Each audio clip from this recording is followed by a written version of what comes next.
Evet arkadaşlar, motor geç çalışması sebebiyle sabahları geç çalıştığı için müşterimizin şikayeti böylelikle geldi. Daha önce başka yerlerde başka arkadaşlara yaptırmış, sibop ayarları falan yapılmış. Ama bu sibop ayarlarıyla kaynaklı olan bir şey değil. Bize tam tabanına inelim dedik. Çek arkadaşım. Hep sibop ayarlarıyla kaça kaça. Pistonu falan hep siyahlamış. Bu da benzinin yakıtı düzgün yakmadığı için. Gel arkadaşım.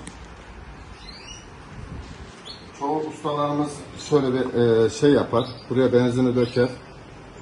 Burada kaçak var mı yok mu diye bakar. Ama şu anda kaçak görünmüyor burada. Üst kapak kaçırmıyor diye geri toplanır. Ama bizde tam tersi.